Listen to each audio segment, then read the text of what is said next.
네, 시청자들과 실시간으로 소통하는 이데일리온 라이브 시간으로 이어가 보겠습니다. 오늘도 여러분들과 함께 여러분들의 궁금증을 해결하는 그러한 시간으로 이 시간 꾸려볼 텐데요. 저희 채팅창에 댓글 남겨주시면 파트너님께서 방송이 진행되는 동안 시원한 해답을 함께 모색하는 시간으로 꾸려가 보겠습니다. 오늘 이 시간 이데일리온의 김태훈 파트너와 함께합니다. 안녕하세요. 안녕하세요. 네, 반갑습니다. 파트너님, 먼저 우리 시장에 대한 이야기부터 할 텐데요. 미증시 3대 지수 다 조정을 받았습니다. 네. 좀 간밤 뉴욕 증시 어떻게 보셨을까요? 오늘 밤 또 내일 새벽 사이에 네. 미국에서 이제 기준금리가 결정이 됩니다. 근데 미국 시장에서는 뭐 90% 이상 금리를 인하할 것이라고 얘기가 나오고 있는데요. 이게 올해 마지막 FOMC입니다. 그리고 내년부터는 전도표를 완전히 개편을 해서 많아봐야 한 3번 정도 금리 인하를 할 수 있을 거다라는 말들이 미국 쪽에서 나오고 있습니다. 이거는 미국의 FOMC가, 그러니까 FRB가 금리 정책을 변화시키고 있다는 것을 신호를 주는 것인데요. 그런데 우리나라도 지난번 그 2달 연속 금리를 인하했습니다. 이런 부분은 우리나라가 더 경제적으로 어려운 상황이고 불확실한 면이 더 커졌기 때문에 그런 것이고요. 일단 미국에서는 무엇보다 돈이 넘쳐난다는 게 미국의 지금 시장을 말해주고 있는 것 같습니다. 지금 오늘 새벽에 끝난 미국 시장은 3대 지수가 모두 하락을 했지만 그동안 오른 걸 생각하면 그 전반적으로 그렇게 뭐 크게 떨어진 것 같지는 않고요. 그리고 이제 미국에서 FOMC가 이제 금리 인하를 예상하는 대로 인하를 하고 그러면 이제 산타랠리가 나타날 가능성이 큰데 특히나 신기술 그러니까 빅테크 중심의 이 나스닥 지수가 오를 가능성이 크고요. 그리고 트럼프가 지난 11월 달 그러니까 당선이 되고 나서 지난 한 달여 동안 약 한 280조 원 정도가 미국 시장에 투자했다고 하는데요. 요번에 그 일본의 손 마사요시 회장, 소프트뱅크 회장인데요. 요번에 한 그 1천억 달러 정도를 미국 시장에 투자를 하겠다고 말을 했고 이거를 트럼프가 말하라고 해서 이제 같이 얘기를 하면서 그 얘기를 옆에 발표할 때 옆에 있었습니다. 그럼 농담처럼 1,000억 더 하지라고 말을 했는데 거기에 대해서 한번 검토해 보겠습니다라는 말이 그냥 TV를 통해서 공개가 됐습니다. 이게 그만큼 미국은 이 신기술 중심으로 해서 많은 투자금이 유입되고 있고 이 점은 우리나라와 좀 다른 것 같습니다. 그리고 미국에서 지금 무디스가 그 프랑스 이 국가 신용 등급을 한 단계 낮췄습니다. 강등을 했는데요. 그게 정치적 분열을 이유로 들었고요. 이 부분은 우리나라에게도 시사하는 바가 커 보입니다. 네, 무디스 신용 등급에 대한 이야기를 해주셨는데 사실 우리나라 역시나 대외 신임도에 대한 이야기가 정치적 불확실성이 커지면서 좀 지속적으로 나오고 있는 상황입니다.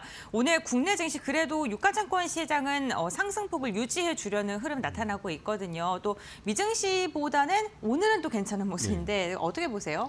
그 전반적으로 우리나라 시장은 좀 어려운 게 사실이죠. 외국인 투자가들이 계속 팔고 있고 네. 원달러 환율이 불안하게 움직이고 있는데요.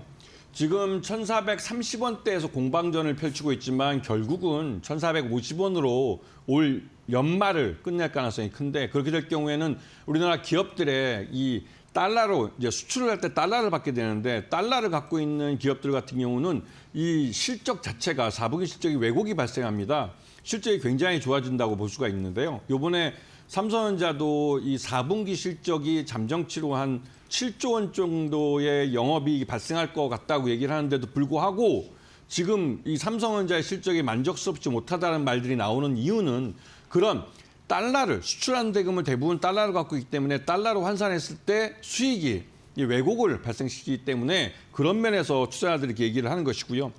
지금 한국은행은 지난달까지 해서 2달 연속 기준금리를 인하를 했고 시장에다가 단기적으로 유동성을 공급해 주겠다고 했습니다. 이 말뜻은 우리 시장 내에 원화가 넘쳐흐르는데 해외로 수출한 수출대금인 달러가 해외 금융기관에서 국내로 들어오지 않고 있다는 사실이 원달러 환율을 계속 불안하게 만드는 것이죠. 이거는 내년까지도 이어질 겁니다. 그렇기 때문에 우리나라 시장에서 이 정치인 테마주 같이 이런 실적과 관계없이 테마 바람을 타는 종목들이 강세를 나타내는 이유이기도 하겠죠. 그리고 마지막으로 이러한 그 국내의 이런 혼란, 그러니까 정치적 불안감이나 이런 불확실성이 결국은 내년 연초까지 이어진다면 지금 프랑스가 국가 신용 등급을 강등당했듯이 우리나라도 그런 리스크가 분명히 존재합니다. 외국인 투자가들이 우리 시장에서 계속 달러를 빼고 있는 이유는 바로 이러한 국가적인 리스크에 대한 대비를 해지를 하는 차원에서 이루어진다고 볼 수가 있겠죠. 이런 부분을 잘 아시고 내년 장을 준비하는 때로 지금 올해 연말 증시를 보내야 할 것 같습니다. 네, 알겠습니다. 오늘 외국인이 7거래일 만에 코스피에서 유입이 되고 있습니다만 아직도 환율적인 부분 부담스럽고 수급적인 측면이 완전히 돌아선 건 아니다라고 이야기를 해주셨습니다. 그다음 오늘장 시장을 주도하고 있는 테마 섹터 이슈 이야기 나눠볼 텐데요. 오늘도 정치 테마주, 정치 테마주 안에서도 인물이 계속 교체가 되고 있는 상황입니다. 좀 빠르게 변화하고 있는데 정치 테마주 쪽은 어떻게 보고 계실까요? 네. 이 정치 테마주는 실적과 관계없이 네. 이 특정 정치인과 말 그대로 인연, 지연, 학연 이런 것 때문에 그냥 묻지마 매수세를 하는 겁니다. 개인 투자가들이 여기에 대해서 학습 효과가 되어 있기 때문인데요. 이게 관련된 뉴스가 계속 많이 나오기 때문에 이렇게 되는 겁니다. 특히 최근 들어서 뜨고 있는 게 우원식 국회의장에 관련된 테마주들인데요. 이 특정 기업의 대표가 아니면 임원이 주요 감사가 우원식 국회의장과 같은 학교 출신이다 아니면 이 우원식 국회의장의 출신, 그러니까 지금 현재 지역구인 노원구가 본사가 있다, 이런 게 이유가 돼서 묻지마 매수세가 이루어지고 있는 겁니다. 그런데 다시 한번 강조하지만 정치인 테마주가 이런 실적과 관계없이 지연, 인연, 학연 등으로 묻지마 매수로 유입돼 주가 급등하는 것은 결국은 실적과 관계없기 때문에 결국 처음 출발한 자리로 반드시 돌아온다는 걸 기억하셔야 됩니다. 그렇기 때문에 장대 항복을 보고 뒤늦게 쫓아가서 잡으시면 큰 코 다친다고 여러 번 말씀을 드렸어요. 특히나 이 특정 정치인이 나중에 우리들이 낸 세금을 쓸 수 있는 특정한 정치적 자리에 올라갔을 때 그래서 우리나라 예산을 움직일 수 있는 자리가 되면 그때 가서는 그 기업들과 어떠한 그 실적과 연결될 수 있는 정책이 나올 수가 있습니다. 그런 정책 테마주로 변환되지 않는 그런 정치인 테마주들은 특히 더 조심해야 되는 겁니다. 네, 정치 인물주 중심의 테마주의 변화는 조금 리스크가 있다라고 이야기해 주시면서 정책 관련된 기업들을 눈여겨보는 게 그나마 괜찮다라고 말씀을 해주셨고요. 어쨌든 실체가 있고 돈이 실질적으로 들어가고 수익이 나올 수 있는 그런 종목을 봐야 된다라고 언급을 해주신 것 같습니다.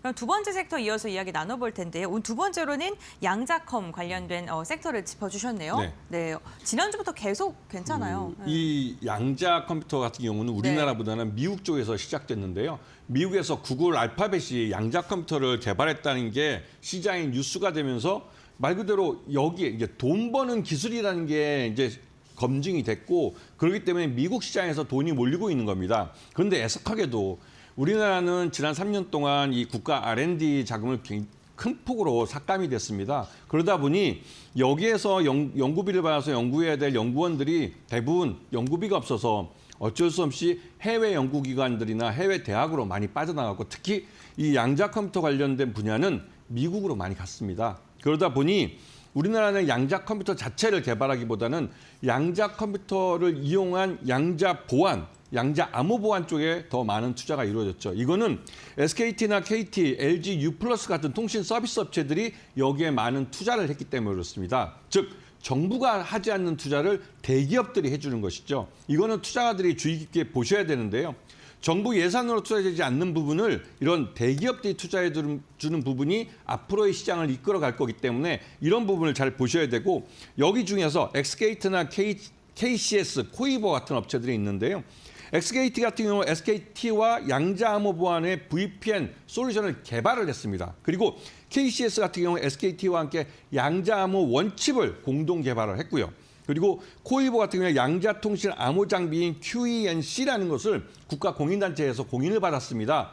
이런 실질적인 이 양자암호 보안에 관련된 수익이 날 수 있는 것들을 기술을 갖고 있고 상품을 갖고 있는 회사들은 실제 돈을 벌 수 있는 단계로 접어들었고 실제 돈을 벌고 있습니다. 그렇기 때문에 이런 업체들을 주의 깊게 보셔야 되는데 이미 주가가 좀 올랐기 때문에 가격 조정을 보고 들어가시기 좋은데 왜냐하면 처음부터 실적이 동반되는 상승도 무조건 우상향하지는 않습니다. 중간에 손바뀜이 이루어지기 때문에 그런 부분들을 잘 보셔야 될 것 같습니다.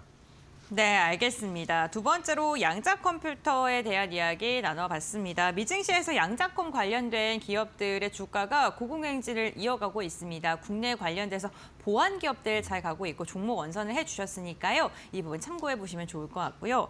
세 번째로는 오늘 바이오주를 선정을 해주셨는데 특별한 이유가 있을까요? 네. 바이오 제약주라고 하는데요. 네. 이 바이오 제약주는 이런 경기 침체 또 증시 약세일 때 말 그대로 그 도피처가 되는 겁니다. 특히 제약주 같은 경우는 경기랑 상관없이 항상 일정한 수준의 수익을 발생시킵니다. 그만큼 시장이 안정되어 있다는 것이고 경기가 좋든 나쁘든 아프면 약은 사 먹어야 되는 겁니다. 그리고 이 바이오주 같은 경우 애초에 실적과 관계가 없습니다. 어차피 팔 상품이 없는 회사들이죠. 즉 R&D 자금을 시장으로부터 조달을 해서 그 돈을 갖고 자신들이 파이프라인으로 삼고 있는 R&D를 발전시켜서 그걸 라이센스 아웃을 통해서 해외 다국적 제약사로부터 그 돈을 계약금과 마일스톤을 받든지 아니면 진짜 마지막 임상 3상까지 가서 신약을 개발을 해서 그걸 팔든지 하는 식으로 돈을 벌 수밖에 없기 때문에 그 중간 과정에서는 돈을 버는 기회가 별로 없습니다. 그렇기 때문에 실적 발표에서도 아무도 실적 갖고 뭐라 하지 않죠.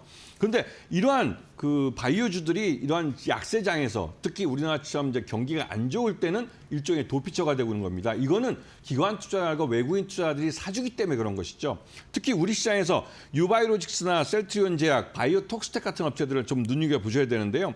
유바이로직 같은 경우는 코로나 백신을 갖고 있는 회사고요. 셀트리온 제약 같은 경우는 이번에 CDMO에 진출을 합니다. 그리고 바이오톡스텍은 이번에 비임상, 전임상 쪽에 CRO 업체에 이제 투자를 하면서 이쪽 분야에 더 수익을 낼 수 있는 기회를 만들고 있기 때문에 이런 바이오 종목들에 대해서 관심을 갖고 보셔야 되는 겁니다. 네, 알겠습니다. 바이오 관련 이슈를 세 번째로 짚어주셨습니다. 경기 불황기에 접어들더라도 제약 바이오 관련 기업들은 괜찮다라고 이야기를 해주시면서 세 가지 종목 언급해 주셨으니까요. 참고해 보시면 좋을 것 같고요. 자, 이렇게 오늘 시장을 주도하고 앞으로 시장에서 주목해봐야 될 섹터 이야기 나눠봤고 지금부터는 공약주 이야기 한번 진행을 해보겠습니다. 오늘 이렇게 혼란스러운 시장 주도주가 사실 부재하잖아요. 네, 이런 시장 속에서 우리가 어떤 종목을 좀 선별해야 될까요? 항상 주식 투자는 오늘이 아니라 내일을 보고 투자하는 걸 말씀드렸습니다. 네. 그렇기 때문에 지난번 방송들도 한번 돌려보시면 제가 했던 종목들 중에 제가 말한 날 파란색을 띠는 업체들이 많을 거예요. 그 말은 싸게 살 기회를 준다는 소리입니다. 우스갯소리 반이고요. 근데 실제로 유바이로직 같은 이 바이오 쪽 회사는 네. 경구용 콜레라 백신을 개발하는 회사입니다. 그리고 이 경구용 콜레라 백신은 이 유니세프에서 이 제3세계 국가들을 위해서 이 콜레라 백신을 전체를 한꺼번에 사가지고 한 1억 달러 정도 사주면서 그거를 유니세프가 이 제3세계 국가들한테 기부를 합니다. 그때 이제 유바이로직스에 이게 독점적으로 팔리고 있는데요. 이제 콜레라 백신은 전 세계적으로 한 50년 동안 인도 업체들이 이쪽을 거의 독과점하다 했습니다. 하지만 이게 콜레라 백신 가격이 워낙 낮아지면서 인도의 백신 업체들이 포기를 했죠. 지금은 단기적이긴 하지만 유바이로직스가 세계의 유일한 독점 업체입니다. 이게 2026년까지는 그게 될 것 같고요. 유니세프가 이 한 도수당 가격을 올려준다고 해서 인도 업체들이 2026년 이후에 재생산을 하겠다고 했습니다. 하지만 지금 이 유바이로스가 개발한 플라스틱 튜브형 백신, 이게 이제 유비콜 플러스라는 건데요. 이게 그 유니세프에서 말하듯이 이건 혁신형이다, 혁신형 제품이다라고 할 정도로, 왜냐하면 이게 유리로 돼 있지 않고 튜브로 돼 있기 때문에 깨지거나 이런 이동할 때 그 손실이 발생하지 않습니다. 그런 면에서 굉장히 혁신적인 상품이기도 하고요. 그러면서 이게 이 유바이로직 같은 경우는 내년도 이 그 유니세프로부터의 이 콜레라 백신 오더가 1억 830만 불, 즉 우리나라 돈으로 1,490억 정도를 받았습니다. 이거는 내년 1년 동안 생산을 해서 유니세프에 전달해 주는 건데요. 그런 면에서 이 유바이로직스는 내년에 사상 최대 실적을 할 가능성이 큽니다. 이런 부분을 잘 봐주셔야 될 것 같고요. 그리고 내년에는 장티푸스 백신에 대한 이 임상이 끝나고 내후년부터는 또 그에 대한 그 판매가 실시될 겁니다. 그렇게 상품을 다각화해 가기 때문에 앞으로 유바이로직스는 실적이 점점점 좋아질 회사예요. 이런 면에서 유바이로직스는 매수가 13,000원, 손절가 12,000원, 그다음에 목표가는 단기적으로 18,000원을 볼 수가 있을 것 같습니다. 네, 알겠습니다. 오늘의 공략주 유바이오로직스고요. 내년에 최대 실적이 기대된다라고 이야기해 주시면서 가격 밴드까지 잡아주셨습니다. 투자하실 때 좀 참고해 보시면서 대응해 보시면 좋을 것 같습니다. 오늘 도움 말씀 주신 김태훈 전문가는 여기서 마무리하겠습니다. 고맙습니다. 감사합니다.